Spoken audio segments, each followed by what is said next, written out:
चलो स्टूडेंट्स, आज हम इश्यू ऑफ शेयर्स पे एक नेक्स्ट क्वेश्चन करने जा रहे हैं और इस क्वेश्चन में एक नया कॉन्सेप्ट आ रहा है जिसे कहते हैं प्रोराटा कॉन्सेप्ट। मैं पहले थोड़ा सा आपको इसके बारे में समझा देता हूं।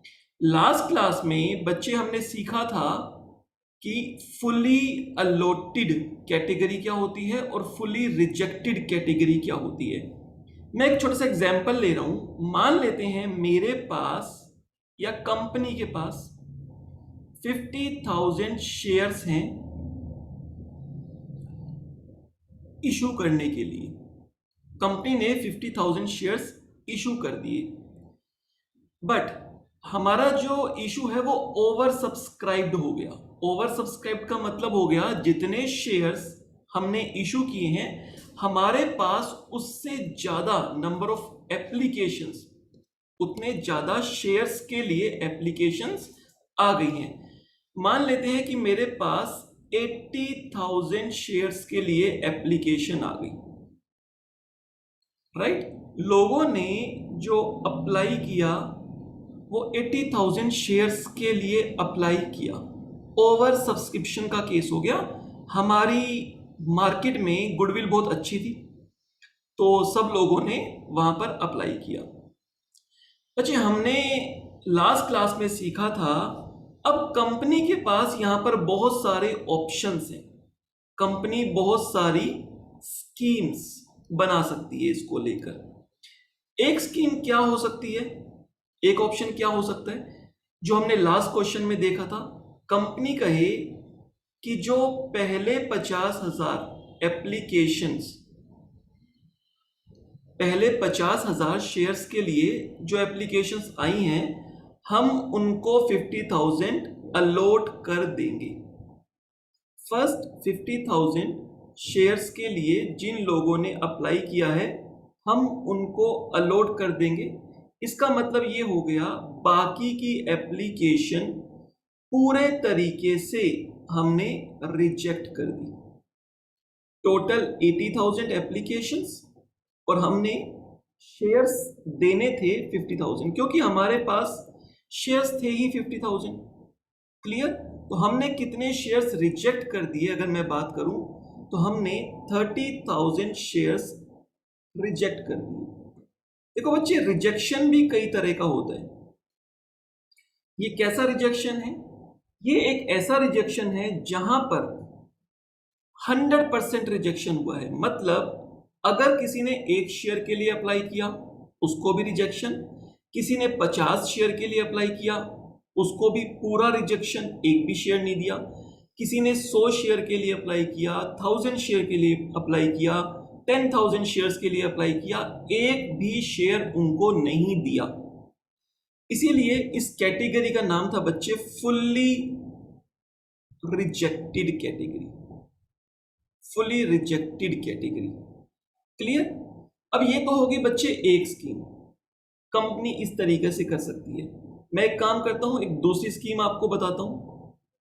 दूसरी स्कीम क्या हुई? कंपनी ने कहा हम एक काम करते हैं, हम शेयर होल्डर्स जो हमारे एप्लीकेंट्स हैं उनको नाराज नहीं करते, एप्लीकेंट्स को नाराज नहीं करते, हम सबको शेयर होल्डर बना लेते हैं। अब ऐसा कैसे पॉसिबल है? सबको शेयर होल्डर कैसे बना सकते हैं? हमारे पास अलॉट करने के लिए शेयर हैं 50,000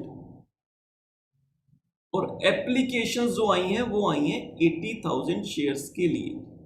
तो कैसे हम 80,000 शेयर्स के लिए जिन लोगों ने अप्लाई किया है उनको हम 50,000 शेयर्स देकर सबको शेयर होल्डर कैसे बना सकते हैं? ऐसा पॉसिबल है। कैसे पॉसिबल है? देखो बच्चे, ये 80,000 शेयर्स है, शेयर होल्डर्स नहीं, शेयर्स, और ये 50,000 शेयर्स है। अगर मैं ये कहूं जो 80,000 शेयर्स के लिए हमारे पास एप्लीकेशंस आई हैं उनमें सबने एक एक शेयर अप्लाई किया है, सबने एक एक शेयर अप्लाई किया है, तब तो हम कह सकते हैं कि कैसे हम अलॉट कर पाएंगे, क्योंकि सबने एक एक शेयर के लिए अप्लाई किया और हम चाह रहे हैं शेयर होल्डर बना दें।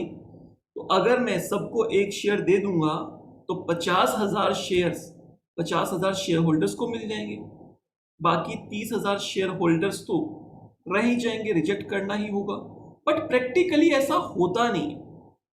प्रैक्टिकली शेयर होल्डर्स, एक शेयर होल्डर एक शेयर के लिए अप्लाई नहीं करता, और थियोरेटिकली भी ऐसा नहीं होगा। एक शेयर होल्डर ने कई नंबर ऑफ शेयर्स के लिए अप्लाई किया होता है, ऑल्दो हमें उसकी बहुत ज्यादा जरूरत नहीं है कि वो हमें बताए कि हर शेयर होल्डर ने कितने कितने शेयर्स के लिए अप्लाई किया। बट जनरली ऐसा होता है कि एक शेयर होल्डर कोई 50 के लिए, कोई 100 शेयर्स के लिए, कोई 1000 शेयर्स के लिए, कोई 2000 शेयर्स के लिए इसी तरीके से अप्लाई करते हैं। तो इसका मतलब आप ये मान लो कि अगर नंबर ऑफ शेयर्स 80,000 के लिए एप्लीकेशंस आई हैं, तो इसमें शेयर होल्डर्स कम ही होंगे, राइट। मैं मान लेता हूं कि मेरे पास 20,000 शेयर होल्डर्स, 20,000 पर्सन हैं, मतलब जो शेयर होल्डर्स बनेंगे। शेयर होल्डर्स तो बच्चे शेयर्स देने के बाद बनेंगे, मैं इनको बोल दूंगा प्रोपोज शेयर होल्डर, मैं ये कह देता हूं। अगर इनको शेयर दे दिया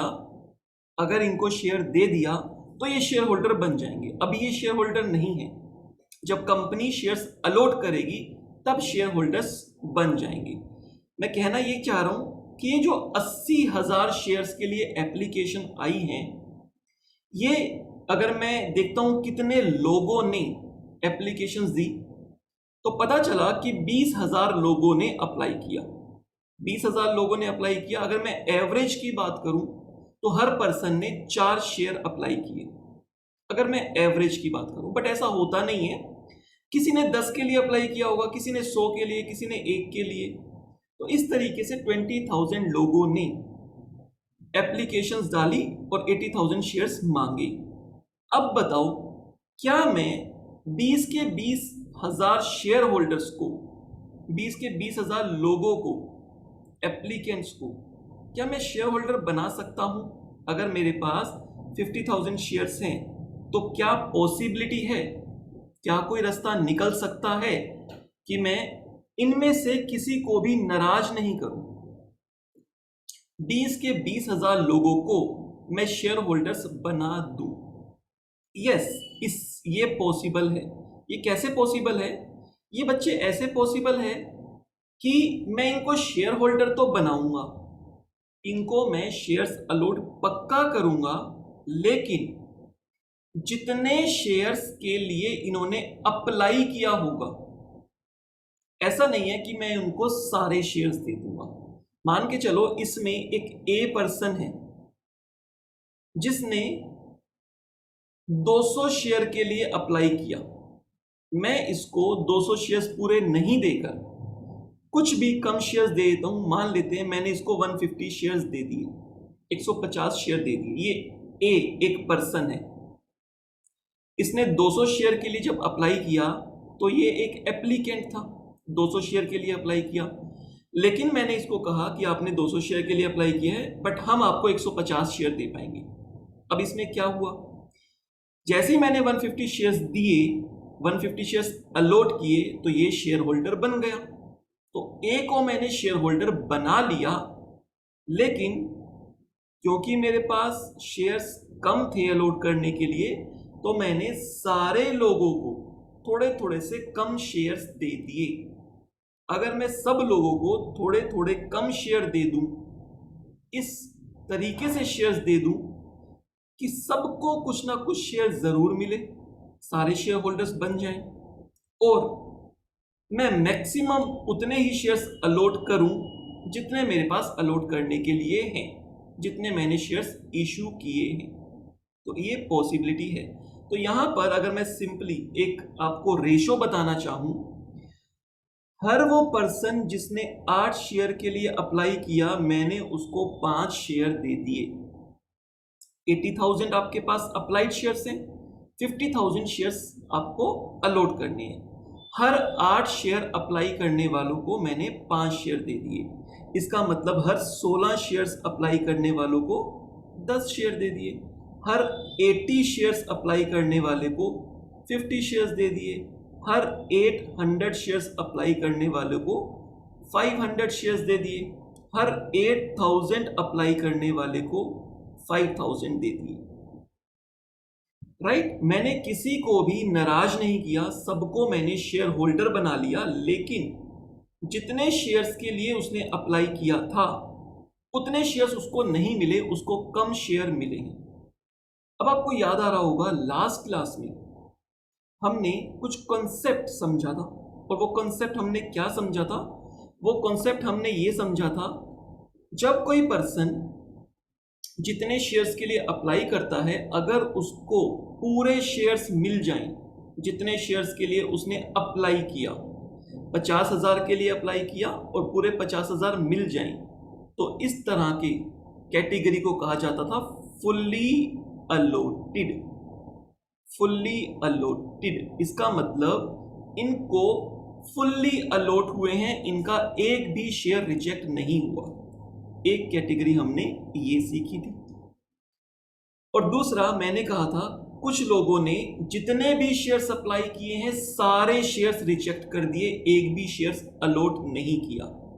इस तरह की कैटेगरी को कहते हैं fully rejected category, fully rejected. अब अगर मैं इस तीसरी कैटेगरी की बात करूं, ये बताना तीसरी कैटेगरी क्या ये फर्स्ट और सेकंड कैटेगरी में फॉल कर पाएंगे?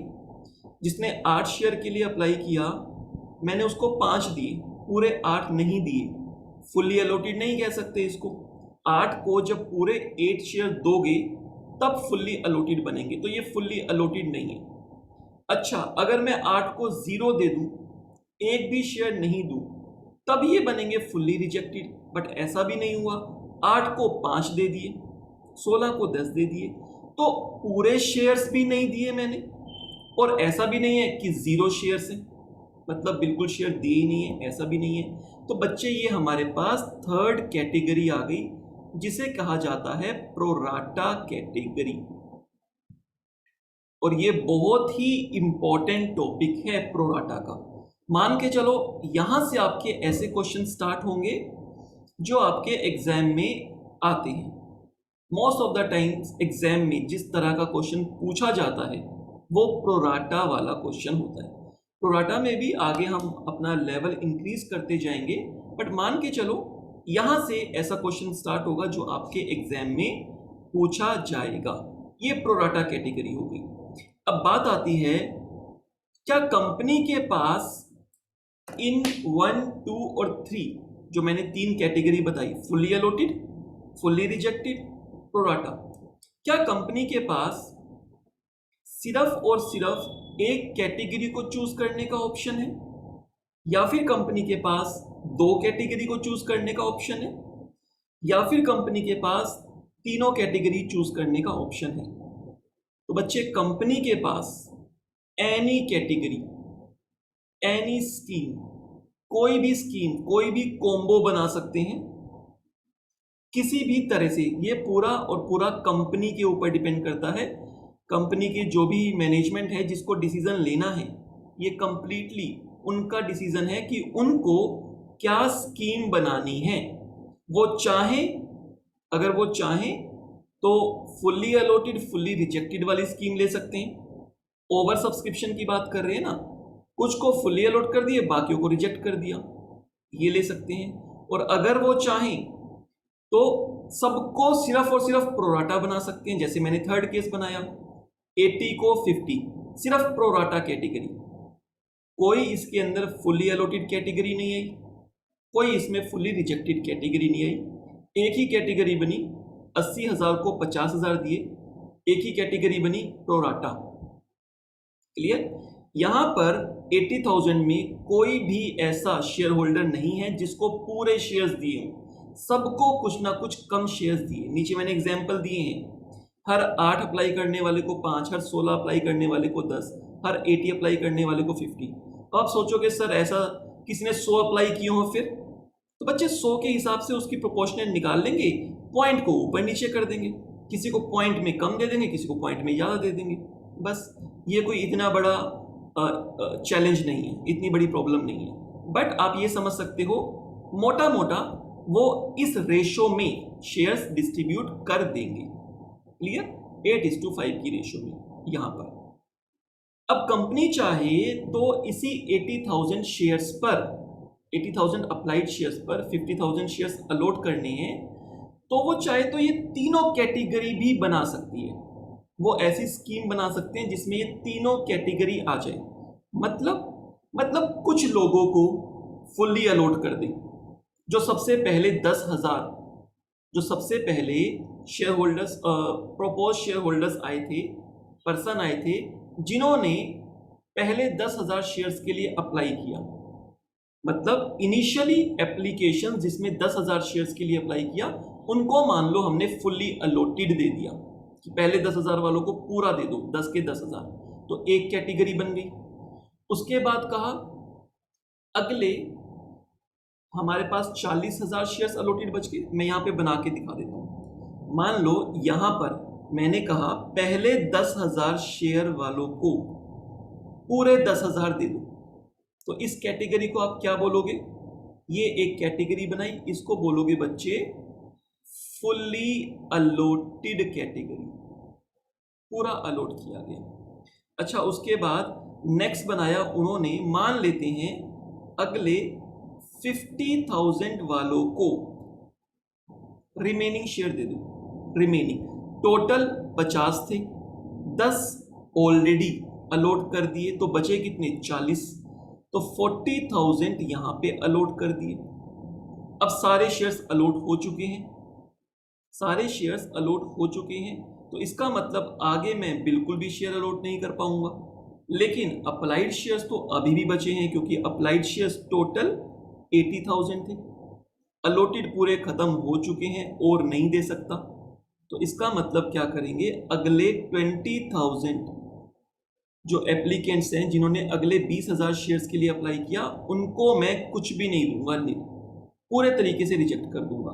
तो बच्चे अब यहां पर मैंने तीनों कैटेगरी अपनी स्कीम में रख ली, फुली अलॉटेड भी रख ली, फुली रिजेक्टेड भी रख ली, और जो बीच में कैटेगरी है जहां पे ज्यादा शेयर्स पे कम शेयर्स अलॉट किए, ये बनेगी मेरी न्यू कैटेगरी जिसका नाम है प्रोराटा कैटेगरी। इसे कहा जाता है प्रोराटा।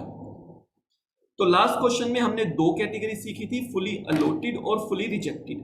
अब हमने प्रोराटा कैटेगरी भी सीख लिया और कंपनी के पास पूरी फ्रीडम है, वो चाहे तो कैसी भी स्कीम बना ले, कैसी भी स्कीम बना ले। इन तीनों कैटेगरी में से कोई 2 कैटेगरी उठा ले, कोई 1 कैटेगरी उठा ले, कोई 3 कैटेगरी उठा ले, पूरी उसकी मर्जी है, कैसा भी करे। जैसा वो हमें बताएगा वैसा हमें अकाउंटिंग ट्रीटमेंट करना है। तो हमें इन तीनों कैटेगरी का अकाउंटिंग ट्रीटमेंट आना चाहिए, राइट? तो हमने प्रोराटा सीख लिया क्या था। अब हम एक प्रैक्टिकल क्वेश्चन करके अच्छे से इस कॉन्सेप्ट को और अच्छे से समझ लेते हैं और एक प्रैक्टिकल क्वेश्चन भी हम कर लेते हैं। Question number 14। क्वेश्चन नंबर 14 क्या कह रहा है? Himachal limited was registered with a capital of 50 lakh divided in 50,000 shares, 50,000 number of shares. यहां पर बात की है उसने कि हिमाचल लिमिटेड वॉज रजिस्टर्ड, जब वो रजिस्टर्ड हुई है तो 50 लाख रुपीस कैपिटल से हुई है, मतलब ये मैक्सिमम नंबर ऑफ शेयर्स हैं जितना एक कंपनी अलॉट कर सकती है। आगे वो कह सकता है कि कंपनी ने कम नंबर ऑफ शेयर्स इशू किए हैं। देख लेते हैं आगे ऐसा बात कही या नहीं कही। अगर मैं 50,000 को 10 से मल्टीप्लाई कर दूंगा तो मेरे पास ये आ जाएगा 5 लाख। ओके, 5 लाख कैपिटल है, 50 लाख नहीं 5 लाख, और ये मल्टीप्लाई करके 5 लाख बन रहा है। तो ठीक है, जो डिवीजन किया है वो सही किया है। आगे बात कर दी सीधा, एप्लीकेशन मनी 2 रुपये मंगवानी है, अलॉटमेंट 3 रुपये, फर्स्ट कॉल 2 रुपये, फाइनल कॉल 3 रुपये। आगे कहा कंपनी रिसीव्ड एप्लीकेशन, कितनी एप्लीकेशन रिसीव होगी, कितनी एप्लीकेशन इशू की, इसकी बात नहीं कही।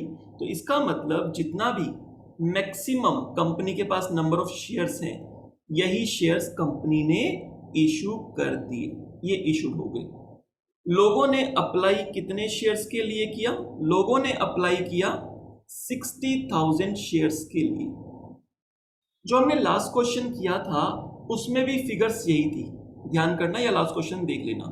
कंपनी के पास 50,000 शेयर्स ही थे, इवन इंस्टॉलमेंट्स भी यही थी, और कंपनी को रिसीव हुई थी 60,000 एप्लीकेशन।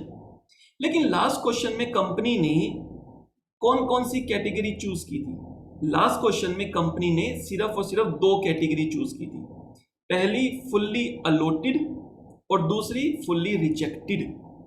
पहले 50,000 वालों को पूरे 50,000 दे दिए थे फुल्ली अलॉटेड। अगले 10,000 एप्लीकेंट्स के लिए जिन्होंने 10,000 शेयर्स के लिए अप्लाई किया उनको फुल्ली रिजेक्टेड किया था, तो दो कैटेगरी बनी थी। लेकिन यहां पर कंपनी ने एक अलग स्कीम बनाई है। वो स्कीम क्या है समझेंगे। अलॉटेड शेयर्स कितने हो जाएंगे? इशूड और applied which ever is lower, यानी अलॉटेड शेयर्स हो जाएंगे हमारे पास 50,000। मैक्सिमम मैं 50,000 शेयर्स ही दे पाऊंगा। कैटेगरी बना दी। पहले 15,000 शेयर्स के लिए जिन्होंने अप्लाई किया है उनको फुल पूरे दे दिए, यानी कि 15,000 वालों को पूरे 15,000 दे दिए। मेरे पास टोटल 50,000 शेयर्स हैं अलॉट करने के लिए, 15 दे चुका, बाकी कितने बचे? 35,000 रिमेनिंग बचे। देखते हैं आगे क्या हुआ। आगे कहा 40,000 एप्लीकेंट्स, अगले 40,000 अप्लाई करने वालों को रिमेनिंग शेयर्स दे दिए। रिमेनिंग शेयर्स का मतलब मेरे पास जितने शेयर्स बचे हैं, और मेरे पास कितने शेयर्स बचे हैं?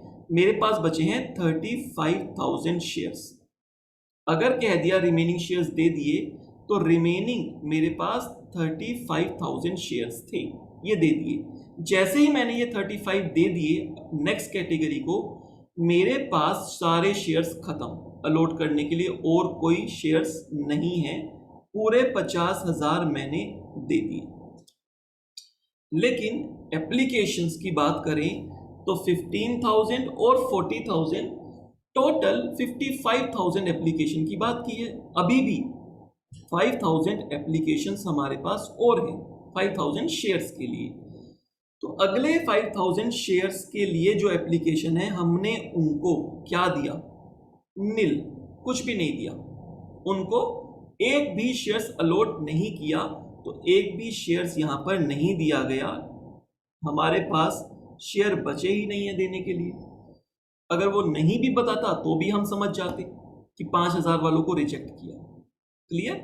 तो ये मेरे अलॉट किए हैं। अगर मैं बात करूं रिजेक्टेड की, कितने शेयर्स कंपनी ने रिजेक्ट किए?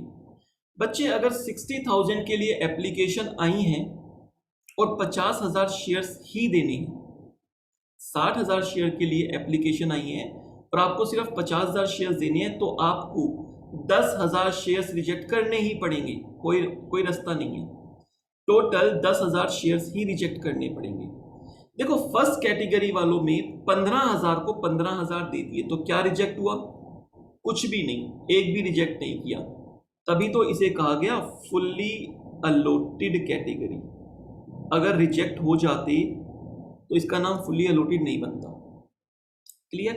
अगर मैं आगे बात करूं तो नेक्स्ट 40,000 वालों को 35,000 दिया, पूरे भी नहीं दिए और जीरो भी नहीं किया, कुछ ना कुछ दे दिया। जहां पर हम कुछ ना कुछ दे देंगे तो इसे कहा जाता है प्रोराटा कैटेगरी। तो बच्चे ये सेकंड कैटेगरी मेरी प्रोराटा कैटेगरी बन गई, प्रोराटा कैटेगरी। लेकिन प्रोराटा कैटेगरी में लोगों ने अप्लाई तो किया 40,000 के लिए, बट मैंने दिए 35 शेयर्स हैं उनको, तो उनके कुछ कुछ शेयर्स तो रिजेक्ट हुए ही हैं। जैसे मैंने यहां पर एग्जांपल दिया था आपको, अगर आप यहां समझोगे, जो ऊपर एग्जांपल दिया, हर 8 शेयर अप्लाई करने वाले को मैंने 5 शेयर दिए, तो इसका मतलब इसके बच्चे 3 शेयर रिजेक्ट हुए हैं। हर 16 अप्लाई करने वाले को 10 शेयर दे दिए, इसके 6 तो रिजेक्ट हुए हैं। तो इसको कुछ शेयर दे दिए, तो ये शेयर होल्डर तो बन गया। शेयर होल्डर तो एक शेयर भी दे दूंगा तो शेयर होल्डर तो बन जाएगा, तो वो शेयर होल्डर तो बन गया, लेकिन उसके सारे शेयर्स मैंने अब अलॉट नहीं किए, उसको कम शेयर्स अलॉट किए, तो कुछ शेयर्स उसके रिजेक्ट होंगे ही होंगे। राइट। तो यहां पर अगर मैं बात करूं तो कुछ रिजेक्शन होगा ही, 5000 शेयर्स रिजेक्ट होंगे ही। और अगर मैं बात करूं लास्ट कैटेगरी की, तो बच्चे इसी कैटेगरी का नाम है फुल्ली रिजेक्टेड कैटेगरी, जहां एक भी शेयर नहीं दिया। तो यहां पर 5000 शेयर्स के लिए लोगों ने अप्लाई किया था, 5000 के 5000 रिजेक्ट कर दिए। अगर आप चेक करना चाहोगे तो टोटल 60,000 शेयर्स थे, एप्लीकेशंस आई थी 60,000 शेयर्स के लिए, 50,000 अलॉट कर दिए और 10 रिजेक्ट हो गए। तो हमारी ये इक्वेशन भी वेरीफाई हो गई है। क्लियर। तो इस तरीके से हमने ये स्कीम बनाई है। अब बेसिकली जो प्रोराटा कैटेगरी है और जो फुल्ली रिजेक्टेड कैटेगरी है, प्रोराटा और फुल्ली रिजेक्टेड दोनों कैटेगरी में कुछ ना कुछ रिजेक्शन हुई है, दोनों कैटेगरी में कुछ ना कुछ रिजेक्शन हुई है। लेकिन इन दोनों कैटेगरी में थोड़ा सा डिफरेंस है। अगर मैं बात करूं इस दोनों कैटेगरी में, आगे चल के आपको थोड़ा सा डिफरेंस दिखेगा। वो क्या डिफरेंस है समझना। जो फुल्ली रिजेक्टेड कैटेगरी है उनको एक भी शेयर नहीं दिया। अगर एक भी शेयर नहीं दिया तो क्या करो, बैंक से पैसे वापस करो, बैंक से पैसे वापस करो, रिफंड कर दो। और वो लोग शेयर होल्डर्स नहीं बने। फुली रिजेक्टेड कैटेगरी में जो भी लोग आए वो शेयर होल्डर्स नहीं बने। लेकिन अगर मैं बात करूं प्रोराटा कैटेगरी वालों की, प्रोराटा कैटेगरी में भी कुछ रिजेक्शन तो हमने किया है, कुछ शेयर्स हमने रिजेक्ट किए हैं। इसकी बाद में बात करेंगे कि इन रिजेक्टेड वालों पर भी पैसा वापस करना है। कायदे से तो इन रिजेक्टेड वालों पर भी पैसा वापस करना चाहिए। देखो यहां पर अगर मैं बात करूं, अगर किसी पर्सन ने 8 शेयर के लिए अप्लाई किया, मैंने उसको 5 शेयर दिए, तो जब 8 शेयर के लिए अप्लाई किया होगा तो एप्लीकेशन मनी कितने शेयर्स पे दी होगी, 8 शेयर पे, 8 शेयर पे दी होगी। लेकिन मैंने उसको शेयर्स कितने अलॉट किए, 5।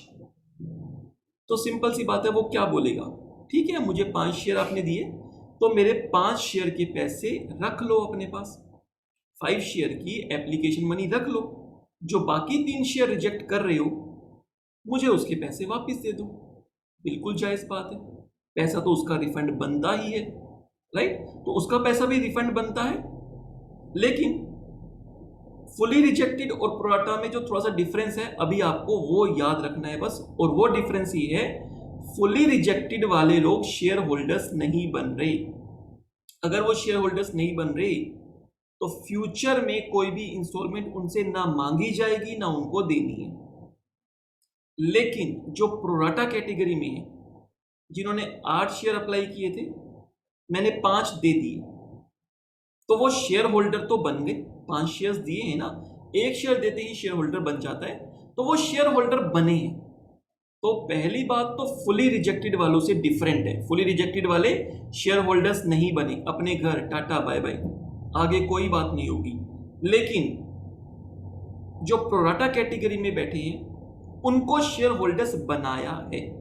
अगर उनको शेयर होल्डर्स बनाया है तो आगे उनसे बात होती रहेगी, आगे की इंस्टॉलमेंट उनसे डिमांड होगी।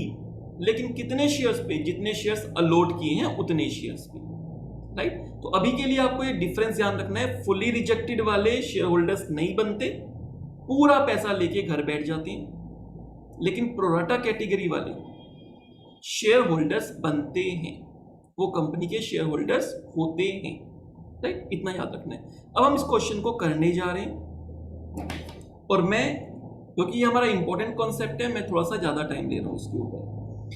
अब जो भी बातें हैं मैं उसको यहां पर लिख रहा हूं अपने वर्किंग नोट में, मैं बार बार क्वेश्चन पे नहीं आऊं। वैसे तो मैंने क्वेश्चन में भी लिखा, यहां भी समझाया, अब मैं प्रॉपर वर्किंग में आपको लिख के समझा रहा हूं। अब मैं अगर बात करूं तो कंपनी ने कितने शेयर्स इशू किए थे, इशूड शेयर्स थे बच्चे 50,000, 50,000। कितने शेयर्स के लिए लोगों ने अप्लाई किया, एप्लीकेशंस आ गई 60,000 के लिए। इसी को कहा जाता है over subscription, right. Over subscription, जब एप्लीकेशंस ज्यादा आ जाती है। बात आती है अलॉटेड शेयर्स कितने होंगे, allotted shares which ever is lower, यानी कि 50,000। और आप अदरवाइज भी देखो तो हमारे पास 50,000 शेयर्स हैं। एप्लीकेशन ज़्यादा आ गई तो मैं ज़्यादा शेयर्स नहीं दे सकता, 50,000 ही मैक्सिमम शेयर दे पाऊंगा। क्लियर? एक तो आपने अपने पास ये चीज़ नोट कर लेनी है और ध्यान रखना है, फर्स्ट एंट्री अप्लाइड शेयर से, बाकी सारा क्वेश्चन अलॉटेड शेयर से। क्लियर?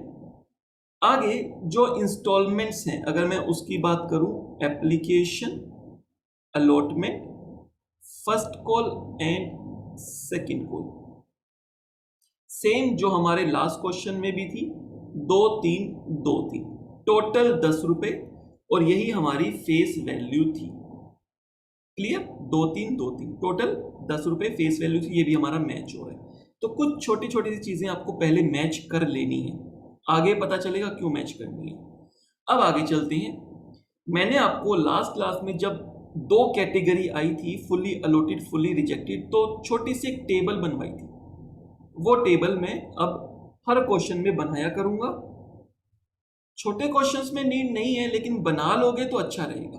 अगर बना लोगे तो ठीक रहेगा, गलती होने के चांस कम होंगे। और प्रैक्टिस करते हुए तो जरूर बना लो, ताकि आपकी प्रैक्टिस अच्छे से हो जाए, ये वाले कॉन्सेप्ट अच्छे से पकड़ में आ जाए, क्लैरिटी मिल जाएगी अगर टेबल बनाओगे तो। चलो तो हम स्टार्ट करते हैं। अब यहां पर इस क्वेश्चन के अंदर अगर हम बात करें तो 3 कैटेगरी हो गई है, राइट? Category 1, category 2, category 3।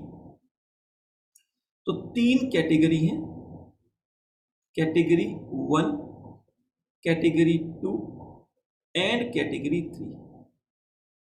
समझाने के लिए पूरा लिख रहा हूं, ऐसा नहीं है कि आपको ये सब चीजें ही लिखनी है। आपका कम चीजें, जरूरी चीजें लिख के काम चलेगा वर्किंग नोट में, तो आप सिर्फ जरूरी चीजें ही लिखोगे, आप सिर्फ जरूरी चीजें ही लिखोगे, सारी बातें नहीं लिखोगे। मुझे समझाना है तो मैं आपको सारी बातें लिखवाऊंगा। कैटेगरी 1, कैटेगरी 1 में वो लोग हैं जो फुल्ली अलॉटेड शेयर्स वाले हैं, शॉर्ट फॉर्म लिख रहा हूं। कैटेगरी 2 में वो हैं जो प्रोराटा वाले हैं, और कैटेगरी 3 में वो लोग हैं जो फुल्ली रिजेक्टेड वाले हैं। ठीक है, शॉर्ट फॉर्म से आप समझ जाना। अब जो टेबल बनेगी, अप्लाइड, अलॉटेड, और अब मैं इस टेबल को थोड़ा सा और बड़ा करूंगा। अब मैं रिजेक्टेड का कॉलम भी बनाऊंगा। मैंने 3 कॉलम बना दिए, अप्लाइड, अलॉटेड एंड रिजेक्टेड, और ये तीनों के तीनों कॉलम आपके नंबर ऑफ शेयर्स के लिए, या मैं अमाउंट नहीं डालूंगा, ये तीनों के तीनों आपके कॉलम नंबर ऑफ शेयर्स की बात करेंगे, आगे चल के अमाउंट की बात होगी, राइट? चलो, कंपनी ने जो स्कीम बताई वो बताई, पहले 15,000 वालों को पूरा दे दो, फुल्ली अलॉटेड, पहली कैटेगरी फुल्ली अलॉटेड मैंने नाम दिया। 15,000 वालों को कितना अलॉट कर दो? 15,000 अलॉट कर दो। कितना रिजेक्ट होगा? एक भी रिजेक्ट नहीं होगा, 0 रिजेक्शन, राइट? कैटेगरी 2 वालों में कहा 40,000 वालों को रिमेनिंग दे दो, अगले 40,000 शेयर्स के लिए जिन्होंने अप्लाई किया है उनको रिमेनिंग शेयर्स अलॉट कर दो। रिमेनिंग शेयर्स है कितने? टोटल बच्चे 50,000 शेयर्स हैं अलॉट करने के लिए, 15 ऑलरेडी हो चुके हैं, तो बचे कितने? 35, तो इनको 35 दे दो। अब अगर मेरे पास सारे शेयर अलॉट हो चुके हैं तो आगे मैं शेयर्स नहीं दे पाऊंगा। क्लियर? लेकिन क्या एप्लीकेशंस बची हैं? यस, एप्लीकेशंस तो बची हैं। टोटल एप्लीकेशन 60,000 आई थी, और अभी हमने जो बात की है, जो डिटेल्स हैं, वो हमें मिली हैं 40 + 15 55,000 की। 5,000 एप्लीकेशन की डिटेल अभी पेंडिंग थी, तो 5,000 एप्लीकेशंस की जो डिटेल पेंडिंग थी उसका क्या हुआ होगा? उसका फुली रिजेक्शन हुआ होगा। क्वेश्चन में बता दिया उसने, बहुत अच्छी बात है। नहीं भी बताता तो भी यही होना था कि अगले 5,000 वालों का फुली रिजेक्शन होगा, राइट? चलो, पहली कैटेगरी वालों का कुछ भी रिजेक्ट नहीं किया, दूसरी कैटेगरी वालों का 5,000 शेयर्स रिजेक्ट हुए हैं। ये सारे नंबर ऑफ शेयर्स आ रहे हैं अभी। आगे बात करें, कैटेगरी 3 वालों के भी 5,000 शेयर्स ही रिजेक्ट हुए हैं, टोटल 10,000 शेयर्स रिजेक्ट हो गए हैं। 60,000 अप्लाई हुए थे, 50,000 अलॉट हो गए, 10,000 रिजेक्टेड हो गए। तो ये भी हमारी इक्वेशन वेरीफाई हो गई है। अभी तक हमारा काम सही चल रहा है, राइट। अब हम क्या करेंगे, अब हम अपनी जर्नल एंट्री स्टार्ट कर सकते हैं। फर्स्ट जर्नल एंट्री आपकी अप्लाइड शेयर से होती है। अप्लाइड शेयर से होती है मतलब आपकी अप्लाइड शेयर 60,000 है, इसको मल्टीप्लाई कर दो एप्लीकेशन मनी से। अमाउंट कितना आ गया, 1,20,000 रुपए। जब बात आएगी कि शेयर एप्लीकेशन मनी कितनी ट्रांसफर होगी शेयर कैपिटल में, जब सेकंड एंट्री की बात आएगी, तो आपको मैं कह रहा हूं कि first entry application number of shares कितने अप्लाइड हैं उससे, सेकंड एंट्री और उसके बाद के क्वेश्चन अलॉटेड शेयर से चलते हैं। तो कितना अमाउंट शेयर कैपिटल में ट्रांसफर होगा, जितने शेयर्स अलॉट हुए, जिनको शेयर होल्डर्स बनाया उनका पैसा ही शेयर कैपिटल में जाएगा। जिनको शेयर होल्डर नहीं बनाया उनको तो पैसे वापस करने पड़ेंगे, शेयर कैपिटल में कैसे आ सकते हैं। क्लियर। तो अगर मैं बात करूं सेकंड क्वेश्चन में शेयर कैपिटल में कितना ट्रांसफर करोगे, तो शेयर कैपिटल में ट्रांसफर होगा बच्चे 1 लाख रुपीस। शेयर कैपिटल में ट्रांसफर होगा 1 लाख रुपीस। और जो 10,000 शेयर्स रिजेक्टेड हुए हैं टोटल, अगर मैं सबको 2 रुपए वापिस कर दूं, बच्चे रिजेक्शन किया तो वैसे तो पैसे देना बनता है, अगर मैं सबको 2 रुपए वापिस कर दूं, टोटल 20,000 रुपए वापिस हो जाने चाहिए, राइट। मेरे पास 1,20,000 आए, 1 लाख शेयर कैपिटल में ट्रांसफर हुआ, 20,000 आपको वापिस कर देने चाहिए। अब यहां पर एक बहुत जरूरी चीज सीखेंगे हम, जो प्रोराटा वालों के लिए है, बहुत जरूरी पॉइंट, सबसे जरूरी चीज सीखने की यहीं पर है, राइट। अब मैं अगला एक नेक्स्ट कॉलम बनाने जा रहा हूं, और ये कॉलम अब रुपीस की बात करूंगा। एक्सेस अमाउंट कितना आया, अपनी टेबल को मैं बढ़ा रहा हूं, एक्सेस अमाउंट कितना आया। अब मैं रुपीस में बात करूंगा। एक्सेस अमाउंट पता ना, पहली कैटेगरी वालों का कोई एक्सेस अमाउंट है, उन्होंने 15,000 शेयर्स पर एप्लीकेशन मनी दी, 2 रुपए के हिसाब से 30,000 रुपए दिए, उनको कितने शेयर्स अलॉट किए, पूरे 15,000। तो क्या कोई उनसे एक्सेस मनी हमें मिली है, एक्सेस मनी तो कोई नहीं मिली। 15,000 पूरे शेयर्स अगर हमने अलॉट कर दिए, तो उनके 15,000 मल्टीप्लाई टू 30,000 उनके आने चाहिए थे, और 30,000 ही आए। कोई एक्सेस मनी इनकी नहीं आई। और एक्सेस मनी किस पे आती है, जो शेयर्स हम रिजेक्ट कर रहे हैं उनका पैसा एक्सेस मनी बन गया। जो शेयर्स हमने रिजेक्ट किए, जिनको शेयर्स नहीं दिए, उन्होंने अप्लाई तो किया था, अप्लाई किया था तो एप्लीकेशन मनी तो दी थी हमें, एप्लीकेशन मनी दी थी हमें, लेकिन उनको शेयर्स नहीं दिए हमने। अगर शेयर्स नहीं दिए तो वो जो पैसा उन्होंने दिया एप्लीकेशन मनी का, वो हमारे पास एक्सेस है, राइट। तो फर्स्ट कैटेगरी वालों का कुछ भी एक्सेस नहीं है, क्योंकि उनको तो जितने शेयर्स अप्लाई किए थे सारे मिल गए। अगर मैं कैटेगरी 2 वालों की बात करूं, तो उनको उनके 5,000 शेयर्स रिजेक्ट हुए हैं, तो 5,000 शेयर्स रिजेक्ट हुए हैं, एप्लीकेशन मनी 2 रुपए की है, तो इस हिसाब से उनके 10,000 रुपए एक्सेस है, राइट। 5,000 मल्टीप्लाई 2, उनके 10,000 रुपए एक्सेस है। और अगर मैं बात करूं तीसरी कैटेगरी वालों की, उनके भी 5,000 शेयर्स रिजेक्टेड थे 2 रुपए के हिसाब से, तो उनके भी 10,000 शेयर 10,000 रुपए एक्सेस हैं। टोटल 20,000 रुपीज एक्सेस है। अब मैंने रुपीज की बात कर ली, टोटल 20,000 रुपए एक्सेस है। यहां भी हमने कैलकुलेट किया था 20,000 रुपए एक्सेस है, तो 20,000 रुपए हमारे पास टोटल एक्सेस है। अब आपको सीखना क्या है, जो जरूरी चीज सीखनी है, कैटेगरी 2 और कैटेगरी 3 फुली रिजेक्टेड और प्रोराटा कैटेगरी वालों में एक बहुत बड़ा डिफरेंस है, और वो ये डिफरेंस है, कैटेगरी 3 वालों को हमने शेयर होल्डर नहीं बनाया। कैटेगरी 3 वालों को हमने शेयर होल्डर नहीं बनाया, ये हमारी कंपनी के शेयर होल्डर नहीं बने, इन्हें एक भी शेयर होल्डर, एक भी शेयर्स नहीं दिया। कैटेगरी 2 की बात करूं तो बच्चे इनको मैंने शेयर होल्डर बनाया है, शेयर होल्डर मैंने इनको बनाया है। अब अगर कैटेगरी 3 की बात करें तो कैटेगरी 3 में अगर मैंने उनको शेयर होल्डर नहीं बनाया तो मेरे पास उनको रिफंड करने के अलावा कोई और ऑप्शन अवेलेबल नहीं। अगर मैंने उनको शेयर होल्डर नहीं बनाया, वो कहेंगे लाओ भी लाओ हमारे पैसे वापस करो, और मैं भी उनके पैसे नहीं रख सकता। शेयर होल्डर नहीं बनाया तो मैं उनके पैसे रिफंड कर दूंगा, तो आप टू बैंक करके इसको रिफंड कर दोगे, पैसा वापस कर दोगे, राइट। अब बात करते हैं कैटेगरी 2 वालों की। वैसे तो कैटेगरी 2 वालों के भी 10,000 रुपए एक्सेस आए हैं, वापस देने चाहिए, लेकिन यहां पर कंपनी के पास फिर भी एक ऑप्शन ओपन है। वो क्या ऑप्शन ओपन है? कंपनी के पास ये ऑप्शन ओपन है क्योंकि ये शेयर होल्डर बन गए हैं।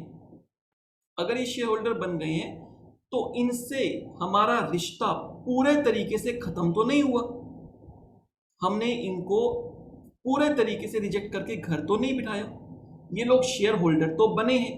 अगर ये शेयर होल्डर बने हैं तो इनसे रिश्ता आगे हमारा कंटिन्यू रहेगा। आगे रिश्ता कंटिन्यू रहेगा मतलब जब हम अलॉटमेंट मनी मांगेंगे तो क्या इन लोगों से भी मांगेंगे, कैटेगरी 2 वालों से? यस, बिल्कुल मांगेंगे, शेयर होल्डर तो है ही ना। अलॉटमेंट मनी मांगेंगे, लेकिन कितने शेयर पे मांगेंगे? जितने शेयर्स पे उन्होंने अप्लाई किया उतने शेयर्स पे नहीं, जितने शेयर्स हमने अलॉट किए। अलॉट करते ही शेयर होल्डर बनते हैं और उनके पास कितने शेयर्स होंगे? 35,000। तो आगे की बात अलॉटेड शेयर से ही चलती है, तो हम 35,000 शेयर्स पर ही उनसे आगे पैसे मांगेंगे। क्या सिर्फ अलॉटमेंट मनी मांगेंगे? नहीं, फर्स्ट कॉल भी मांगेंगे, सेकंड कॉल भी मांगेंगे, मतलब बिल्कुल वैसे ही जैसा कि कैटेगरी 1 के शेयर होल्डर हैं। कैटेगरी 1 में भी शेयर होल्डर हैं, कैटेगरी 2 में भी शेयर होल्डर बन गए हैं, और अगर वो हमारे शेयर होल्डर बन गए हैं तो आगे का पैसा हम उनसे मांगेंगे ही मांगेंगे।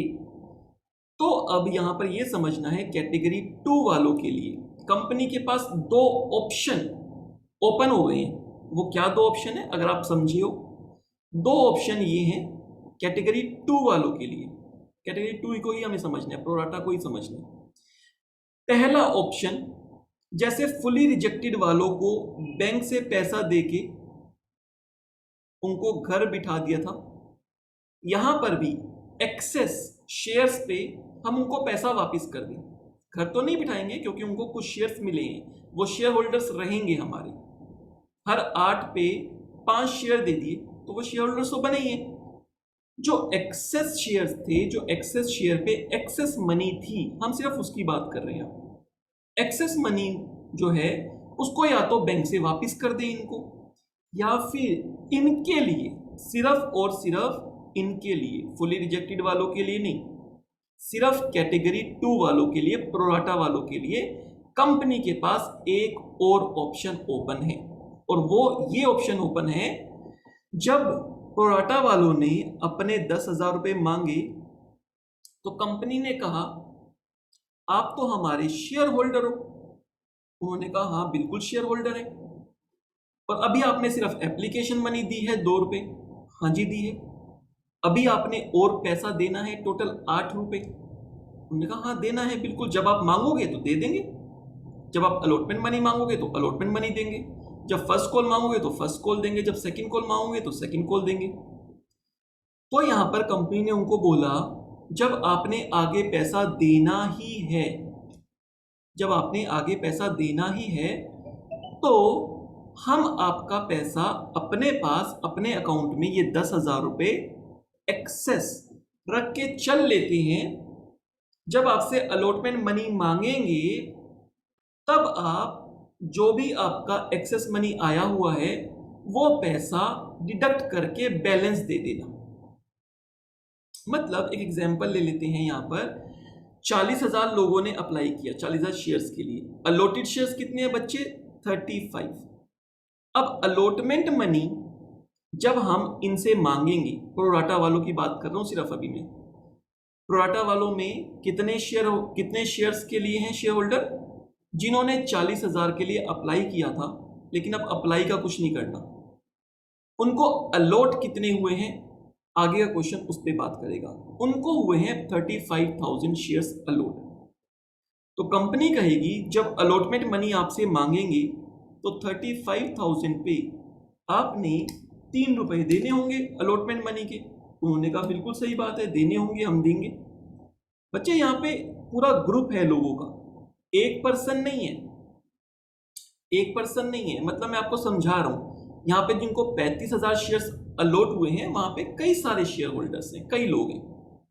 सबने कुछ ना कुछ ज्यादा शेयर्स के लिए अप्लाई किया था लेकिन उनको कम मिला, तो सब शेयर होल्डर बन गए हैं और सबकी कुछ ना कुछ एक्सेस मनी कंपनी के पास गई है।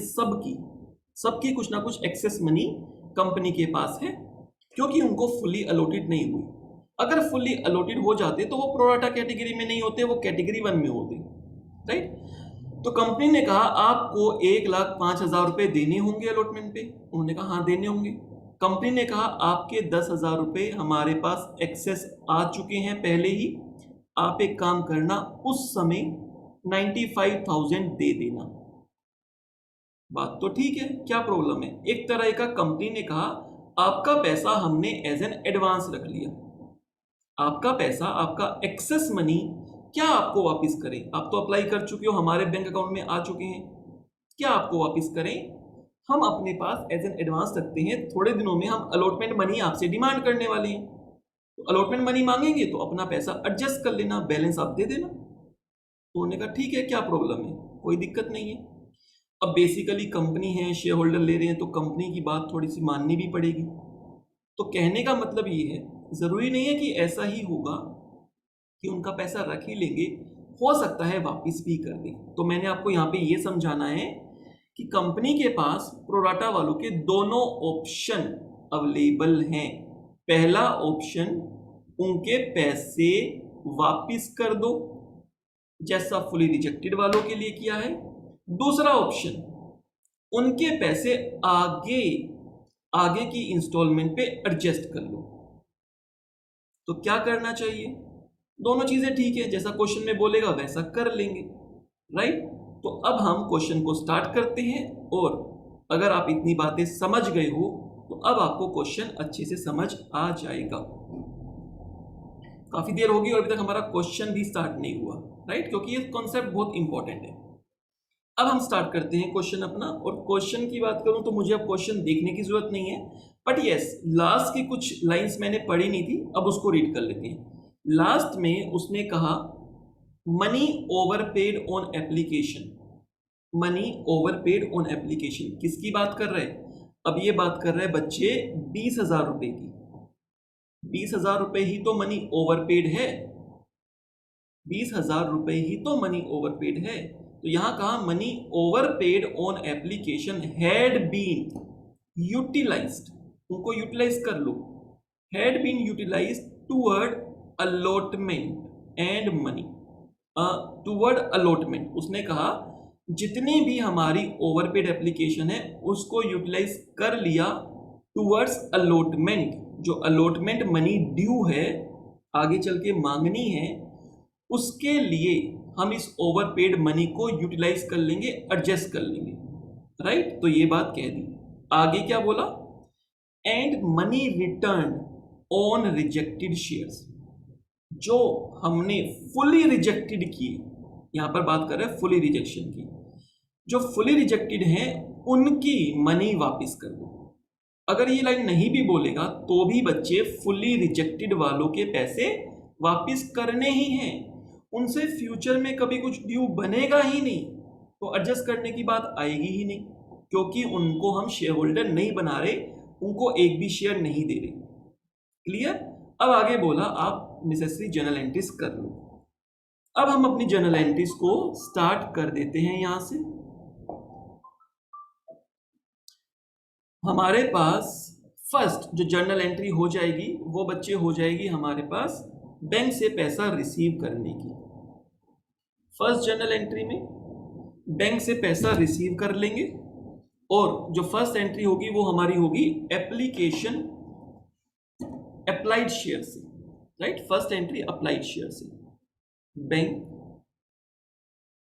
Account debit to share application,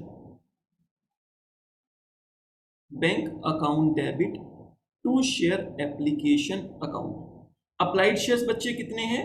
applied shares हमारे पास है 60,000, 60,000 रुपए, और हमें हर शेयर पे 2 रुपीज मिल गया था। टोटल 1,20,000 रुपीज हमको रिसीव हो गए थे। तो फर्स्ट एंट्री तो पूरे अमाउंट से आएगी, क्योंकि एक बार बैंक में पूरा पैसा आ जाएगा। तो बच्चे ये एंट्री आपकी किस शेयर से हुई है? अप्लाइड शेयर से।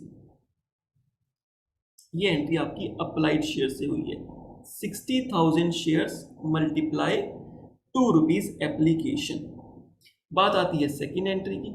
सेकेंड एंट्री में हम ये अमाउंट ट्रांसफर करते हैं, शिफ्ट करते हैं अपनी शेयर कैपिटल में। तो उसकी एंट्री डाल देते हैं, शेयर एप्लीकेशन अकाउंट डेबिट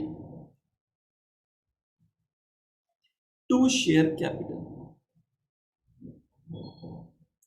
और यहां पर आपको ध्यान रखना है कि ये क्वेश्चन, ये जो सेकंड जर्नल एंट्री आपकी होती है, ये होती है बच्चे अलॉटेड शेयर से, अलॉटेड शेयर से। तो अलॉटेड शेयर्स कितने हैं अपने पास? अलॉटेड शेयर्स हैं टोटल 50,000, 50,000 मल्टीप्लाई 2 कर देंगे तो वैल्यू आएगी 1,00,000 रुपए। तो जितने लोगों को आपने शेयर होल्डर बनाया है, सिर्फ उनका पैसा ही शेयर कैपिटल में डाल सकते हो। तो 1,00,000 रुपीज आप शेयर कैपिटल में डाल दोगे। क्लियर? एक चीज मैंने आपको बताई थी, ऊपर आपने टेम्परेरी अकाउंट ओपन किया है, शेयर एप्लीकेशन। तो ये जो टेम्परेरी अकाउंट ओपन किया है, इसको सेकेंड एंट्री में पूरे तरीके से खत्म करना होता है। अगर पूरे तरीके से खत्म करना है तो शेयर एप्लीकेशन डेबिट कितने से होगा? 1,20,000 से। अब जर्नल एंट्री हमारी मैच नहीं हुई, कुछ डिफरेंस है 20,000 रुपए का। वो 20,000 रुपए क्या है? एक्सेस मनी है। क्लियर? अब हम उसकी बात करते हैं। तो देखो बच्चे, अब हमने यहां पर बात की है कैटेगरी 3 वाले लोग जो कि फुल्ली रिजेक्टेड हुए हैं, पूरे तरीके से रिजेक्टेड, उनका पैसा आप रिफंड कर दो, उनका पैसा वापस कर दो। अगर उनका पैसा वापस करना ही है, इन एवरी केसेस, जो फुली रिजेक्टेड वाले हैं उनका पैसा हमेशा आपको वापस करना है, टू बैंक अकाउंट ही लिखना है, पूरा पैसा वापस कर देना है। क्लियर? कितने शेयर्स थे? 5,000 शेयर्स थे। 2 रुपए के हिसाब से एप्लीकेशन मनी आई थी इनकी, तो 10,000 रुपए आपको पूरे इनके वापस करने ही हैं। स्टिल 10,000 का डिफरेंस आ रहा है। ये 10,000 का डिफरेंस कौन सा है? ये भी 10,000 का एक्सेस मनी वाला डिफरेंस है, लेकिन ये कैटेगरी 2 वालों का है, जिनको शेयर होल्डर बनाया, जिनसे आगे पैसा लेना है, ये उनका 10,000 है। उनका 10,000 जो शेयर होल्डर बन गए हैं, उसके लिए कंपनी के पास 2 ऑप्शन थे कि बैंक से रिफंड करें या एडजस्ट करें। और क्वेश्चन में क्या बोला है कि उनको रिफंड करना है? नहीं, क्वेश्चन में कहा है money overpaid had been utilised. देखो क्वेश्चन में क्या बोला? Money overpaid on application had been utilised toward allotment. उसको अलॉटमेंट पे एडजस्ट करना है। तो दोनों ऑप्शन में से कौन सा ऑप्शन चूज हुआ? एडजस्टमेंट वाला। अगर वो कहता कि बैंक से रिफंड कर दो, तो मैं वही टू बैंक में 20,000 डाल देता, उनको भी पैसा वापस हो जाता। लेकिन एडजस्टमेंट करनी है। एडजस्टमेंट कहाँ करनी है? यहां पर आपको ध्यान रखना है, एडजस्टमेंट, ये 10,000 रुपए कहां पर एडजस्ट हो जाएंगे? ये बच्चे 10,000 रुपए हमारी अगली कॉल पर एडजस्ट हो जाएंगे। अगली कॉल कौन सी है? अगली कॉल है हमारी अलॉटमेंट मनी। अलॉटमेंट मनी पर एडजस्ट हो जाएंगे। क्यों एडजस्ट हो जाएंगे? क्योंकि अलॉटमेंट मनी पे हमारा ड्यू बनता है 1,05,000 रुपए। 1,05,000 रुपए का ड्यू बनता है, तो बताओ क्या एडजस्ट हो जाएंगे? यस, एडजस्ट हो जाएंगे। आसानी से एडजस्ट हो जाएंगे, राइट। तो अब मैं अपने पास थोड़ी सी टेबल को चेंज कर देता हूं आपको समझाने के लिए। इस क्वेश्चन में उतना नीड नहीं है, लेकिन आगे चल के आपको इसकी जरूरत पड़ेगी। देखो बच्चे, ये एक्सेस मनी की बात हो गई थी। अब अगर मैं बात करूं आगे की, तो आगे मेरे को अलॉटमेंट मनी मंगवानी है। अलॉटमेंट मनी मेरे को आगे मंगवानी है। अलॉटमेंट मनी पर ड्यू कितना होगा, एडजस्ट कितना होगा, और बैलेंस अमाउंट कितना मांग लेंगे। अलॉटमेंट मनी पर ड्यू कितना होगा। अब बच्चे एक खास चीज इसमें ध्यान रखनी है, इस तरह के क्वेश्चन में अगर आप चाहते हो गलती ना हो, तो इस क्वेश्चन में आपको कैटेगरी 1, कैटेगरी 2, कैटेगरी 3 तीनों को अलग अलग कैटेगरी बनाकर ही, तीनों को अलग अलग ही लेकर चलना है। अब आप तीनों को मर्ज करके मत चलना। तीनों को मर्ज करके चलोगे तो थोड़ा सा गलती होने के चांस हो जाएंगे। मतलब आगे का मेरा क्वेश्चन कौन से शेयर्स पर बेस होगा, अलॉटेड शेयर्स पे। अलॉटेड शेयर्स मतलब 50,000 शेयर्स पे।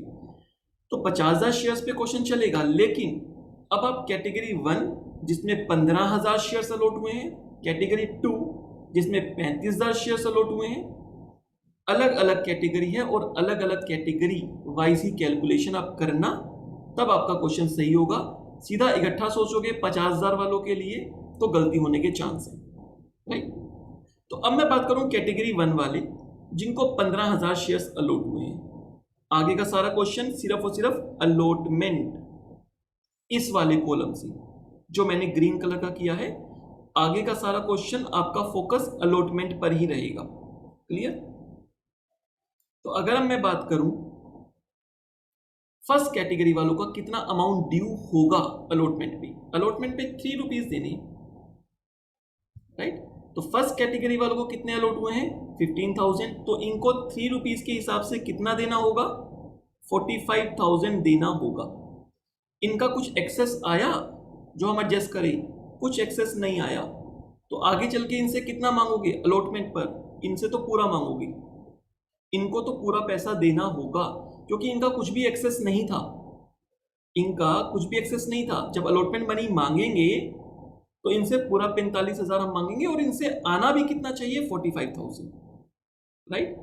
और अगर मैं बात करूं जो कैटेगरी 2 में थे, 35,000 शेयर्स उनको अलॉट हुए थे।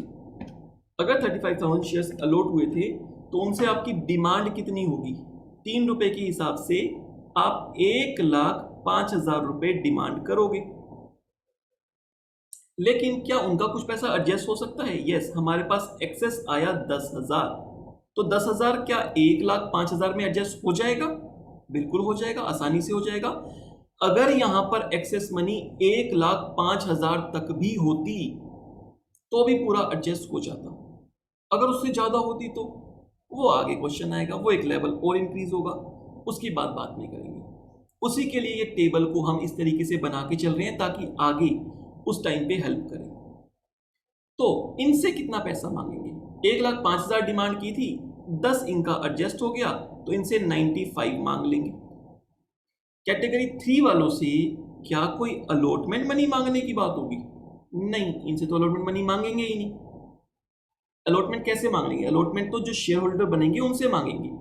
फुली रिजेक्टेड वालों को शेयर होल्डर नहीं बनाया, इनको तो यहीं पर ही बैंक से रिफंड करके इनकी कहानी खत्म, निस्ते नाबूद, इनको खत्म कर देंगे, जाओ अपने घर जाओ, राइट। अब अगर मैं बात करूं अलॉटमेंट के टाइम की, तो अलॉटमेंट पे हमारा टोटल ड्यू कितना बनेगा, 1,50,000। लेकिन उसमें से रिसीव कितना होगा, हमें 10,000 तो एडजस्ट हो जाएगा और रिसीव होगा 1,40,000 रुपीज। क्लियर। इसको अब हम क्रॉस चेक भी कर लेंगे। यहां तक टेबल बहुत है। क्यों यहां तक बहुत है, क्योंकि मेरा पूरा पैसा एडजस्ट हो गया 10,000 रुपए। अगर मेरी एक्सेस मनी 1,05,000 से ज्यादा होती तो एक्सेस मनी सिर्फ अलॉटमेंट तक एडजस्ट ना होती, उन लोगों को अलॉटमेंट पे तो कोई पैसा नहीं देना होता, क्योंकि सारा पैसा जितना भी ड्यू है उससे ज़्यादा ऑलरेडी एक्सेस है। ऐसा भी हो सकता है जब ओवर सब्सक्राइब्ड केस में बहुत ज़्यादा एप्लीकेशंस के लिए हमारे पास बहुत ज़्यादा शेयर्स के लिए एप्लीकेशंस आ जाएं। अगर मैं यहाँ बोलूँ मेरे पास हमने इशू किए हैं 50,000 शेयर्स, एप्लीकेशन आ गई 5 लाख शेयर्स के लिए, 5 लाख शेयर्स के लिए, तो अब तो हमारे पास 4,50,000 शेयर्स पर एक्सेस मनी होगी। तो वो एक्सेस मनी बहुत ज़्यादा हो सकती है, राइट। तो वो एक्सेस मनी अलॉटमेंट पर पूरी एडजस्ट होने के बाद क्या पता आगे पर भी एडजस्ट हो, राइट। तो वो उस क्वेश्चन में जब आएगा तब हम डिस्कस करेंगे। अदरवाइज हमारी इतनी टेबल सफिशिएंट है। अगर आप टेबल बना लोगे तो आपका क्वेश्चन सही होने के चांस होंगे। शुरू में थोड़ा टाइम लगेगा टेबल बनाने में, बट धीरे धीरे आपका आसानी से बहुत जल्दी टेबल बन जाएगी। तो अब मैंने बात की जो 10,000 और एक्सेस थे उनको बैंक से वापस नहीं कर रहे, उनको मैं एडजस्ट कर रहा हूं। कहां एडजस्ट कर रहा हूं? अलॉटमेंट पे। तो मैं इसका नाम लिखूंगा अलॉटमेंट। ये एक तरह का एडवांस है, ये एक तरह का एडवांस है, लेकिन मुझे क्लियर है कि ये शेयर अलॉटमेंट पे एडजस्ट हो रहा है, तो मैं यहां पर वर्ड डाल दूंगा शेयर अलॉटमेंट अकाउंट। यहीं पर मैं डाल दूंगा शेयर अलॉटमेंट अकाउंट। दूसरा एक ऑप्शन होता है कॉल्स इन एडवांस का, बट यहां पर मोस्ट प्रेफरेबल है आपको शेयर अलॉटमेंट लिख देना है कि शेयर अलॉटमेंट पे एडजस्ट होगा। कितना अमाउंट शेयर अलॉटमेंट पे एडजस्ट होगा? 10,000 रुपए शेयर अलॉटमेंट पे एडजस्ट होगा। तो अब देखो आपकी एंट्री भी मैच कर गई, डेबिट क्रेडिट 120 हो गया, क्लियर। और हमारे पास जितने शेयर्स अलॉटेड हैं वो पैसा शेयर कैपिटल में ट्रांसफर होना चाहिए। जिनको फुल्ली रिजेक्ट किया टू बैंक करके वापस होगा। जिनका पैसा मैं आगे एडजस्ट कर रहा हूं उनका पैसा एडजस्ट होगा और उसके लिए नाम आएगा जहां पर एडजस्ट हो रहा है, शेयर अलॉटमेंट पे एडजस्ट हो रहा है तो नाम आएगा share allotment account.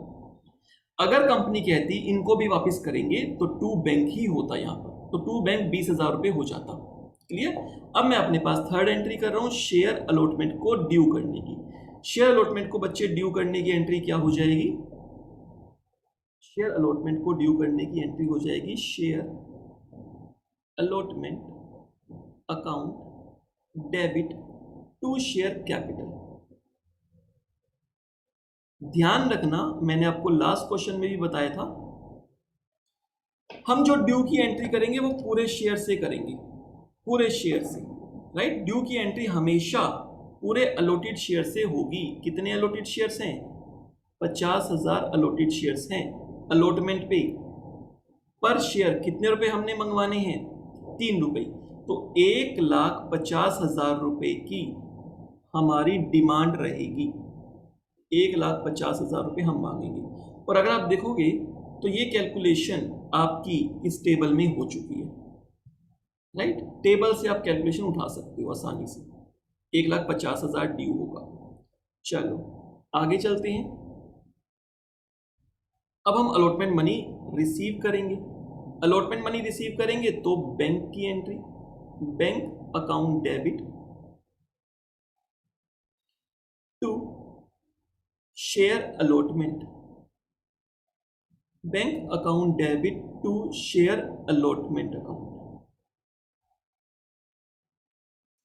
Right. Bank account debit to share allotment. अगर आप यहां देखोगे तो आपके पास क्या पैसे पूरे आ जाएंगे? आपने डिमांड की है 1,50,000 रुपए की, लेकिन क्या सारे पैसे मिल जाएंगे?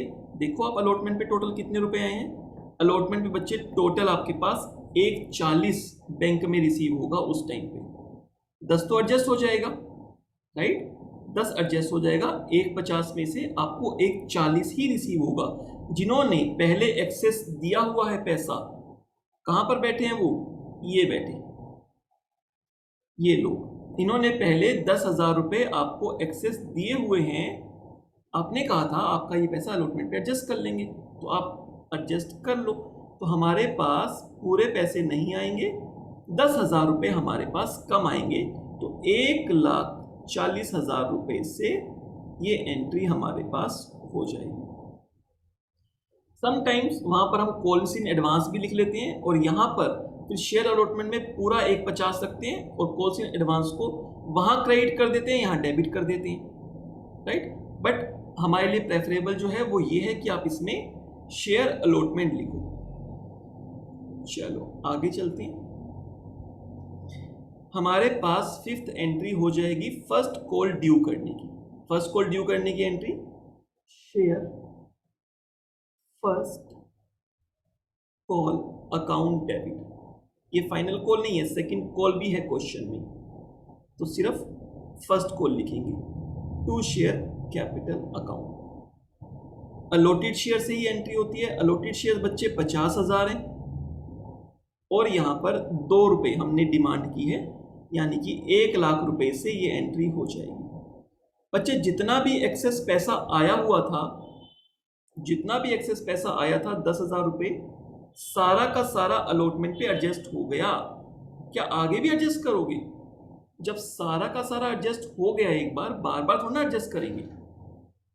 आपने किसी फ्रेंड को 100 रुपए दिए हों और किसी बात पर आगे आप उसे एडजस्ट करवा लो कि तेरे पास 100 रुपए एडवांस आए हैं, तो वो एडजस्ट कर ले, वो एडजस्ट हो गए। उसके बाद अगली किसी पेमेंट के लिए दोबारा बोलो कि 100 रुपए एडवांस थे, वो कहेगा करवा तो लिए एडजस्ट। एक ही 100 रुपए को कितनी बार एडजस्ट करवाएगा, राइट? बार बार एडजस्ट नहीं होगा। तो यहां पर जब बैंक से पैसा आएगा तो पूरा पैसा आएगा, bank account debit to share first call. Question में ऐसी कोई बात नहीं बताई कि कुछ लोगों ने पैसा नहीं दिया, कुछ लोग फेल हो गए पैसा देने में, फेलियर हुआ, ऐसा कुछ भी क्वेश्चन में नहीं बोला। तो इसका मतलब सारा पैसा रिसीव कर लो। 7th एंट्री हमारे पास सेकंड कॉल की, लास्ट इंस्टॉलमेंट की। लास्ट इंस्टॉलमेंट की एंट्री क्या होगी? पहले ड्यू करने की, share second and final call account debit to share capital. Second and final call account debit to share capital. और कितना अमाउंट? बच्चे क्वेश्चन तो आगे का अलॉटेड शेयर से ही चलेगा। अलॉटेड शेयर्स हमारे पास 50,000 है और 3 रुपए के हिसाब से 1,50,000 रुपीज यहां पर आप डिमांड करोगे। और कितना पैसा मिल जाएगा? यहां आपको जो पैसा रिसीव हो जाएगा वो पूरा ही रिसीव हो जाएगा, bank account debit to share second and final call. 1,50,000 रुपए आ जाएंगे, राइट। तो 8 जर्नल एंट्रीज होनी चाहिए थी 4 इंस्टॉलमेंट की, और मैंने 8 जर्नल एंट्रीज कर दी है। तो यहां पर ये क्वेश्चन नंबर 14 हमारा कंप्लीट हो जाता है। और जो बहुत ही इंपॉर्टेंट पॉइंट था प्रोराटा वाला, वो हमने डिटेल में डिस्कस किया इस क्वेश्चन में। बहुत ज़रूरी है ये कैटेगरी बनाकर और इंडिविजुअली आपको देखना है कि कितना एक्सेस आया, वरना आप क्या गलती कर जाओगे। अगर मैंने जो लास्ट का कॉलम बनाया अलॉटमेंट वाला, वहां पर आप क्या गलती कर जाओगे, ये गलती होने के चांस होते हैं। अगर कैटेगरी अलग नहीं बनाओगे तो कैटेगरी 2 वालों का एक्सेस पैसा, कैटेगरी 2 वालों का एक्सेस पैसा कैटेगरी 1 वालों के साथ एडजस्ट हो जाता है। ऐसी गलती होती है। आगे क्वेश्चन आएगा, वहां मैं आपको दिखाऊंगा कि अगर आप प्रॉपर टेबल नहीं बनाओगे और लमसम ग्रॉस वैल्यू लेते हुए क्वेश्चन को करते रहोगे तो गलती होने के चांस हैं। आपके पास एक्सेस पैसा कैटेगरी 2 वालों का है, बट गलती से आप उसको कैटेगरी 1 वालों के साथ भी एडजस्ट कर गए। बताऊंगा वो केस, आगे क्वेश्चन में आएगा, वहां पे डिस्कस करेंगे। क्लियर? तो यहां पर हमारा सॉल्यूशन 14 कंप्लीट हो जाता है। बहुत ही इंपॉर्टेंट टॉपिक था ये प्रोराटा वाला, काफी टाइम लगाया। स्टिल अगर कोई डाउट्स रहे तो इस वीडियो को आप रिपीट करके दोबारा देख लो, आपके डाउट्स क्लियर हो जाएंगे।